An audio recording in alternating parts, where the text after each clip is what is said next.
അതെ, നമ്മളോടിപ്പോൾ പറയുക, ചുമ്മാ നമ്മൾ വീട്ടിൽ ഇരിക്കുന്ന സമയത്ത് ഓടിപ്പോയി കണ്ണാടിയുടെ മുമ്പിലൊന്ന് നോക്കിയെന്ന്. നമ്മൾ ചെന്ന്, നമ്മൾ ഒരുങ്ങിയിട്ടില്ല, നമ്മൾ നല്ല വേഷം ഇട്ടിട്ടില്ല, മുടിയൊന്നും നല്ലതായിട്ട് കെട്ടിയിട്ടില്ല, ചുമ്മാ വീട്ടിൽ ഇരിക്കുകയല്ലേ. നമ്മൾ ഓടിച്ചെന്ന് കണ്ണാടിയുടെ മുമ്പിൽ നോക്കുന്നു.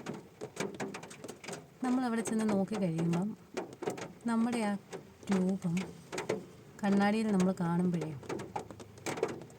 ഓട്ടോമാറ്റിക്കലി നമ്മുടെ കൈ പെട്ടെന്ന് മുടി ഒന്ന് നേരെയാക്കാൻ നോക്കുന്നു. നമ്മൾ കണ്ണൊക്കെ ഒന്നുകൂടെ വിടർത്തുന്നു, ചുണ്ടൊക്കെ നമ്മളൊന്ന് സെറ്റാക്കുന്നു, നമ്മൾ ഒന്ന് ചിരിക്കാൻ നോക്കുന്നു, അല്ലെ വായടച്ച് വെച്ചിട്ട് ചരിച്ച് പിടിച്ച് നോക്കുന്നു, അല്ലെ നേരെ പിടിച്ച് നോക്കുന്നു. ഇപ്പോൾ ആൺകുട്ടികളാണെങ്കിൽ പെട്ടെന്ന് മുടിയെല്ലാം മേളോട് ചെയ്യുന്നു, അവർ നിവർന്ന് നിൽക്കുന്നു, മസിലൊക്കെ കാണിച്ച് നിൽക്കുന്നു, ഒന്ന് നോക്കുന്നു.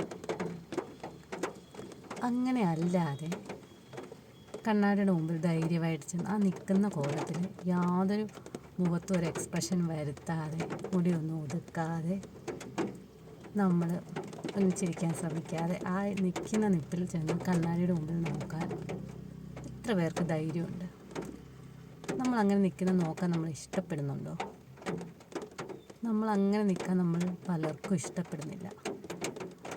നമ്മളവിടെ ചെന്ന് നിൽക്കുമ്പം നമ്മൾ തന്നെ നമ്മളെ പറ്റിച്ചുകൊണ്ട്, ഞാൻ ഇങ്ങനെയല്ല, ഞാൻ വേറൊരു രൂപത്തിലാണ്, ഇങ്ങനെ നിൽക്കുന്നതിനെ കൊള്ളത്തില്ലല്ലോ എന്ന് വെച്ച് നമ്മളൊന്ന് ചിരിക്കുന്നു, ഒന്ന് അഡ്ജസ്റ്റ് ചെയ്യുന്നു, അങ്ങോട്ട് തിരിഞ്ഞ് ഇതിപ്പോൾ വലിയ കുഴപ്പമില്ല എന്നുള്ള രീതിയിൽ നമ്മൾ അങ്ങനെ നിൽക്കാൻ ശ്രമിക്കും. കണ്ണാടിയുടെ മുമ്പിൽ നമ്മൾ സ്വന്തമായി നമ്മളെ തന്നെ പറ്റിക്കാൻ നോക്കും.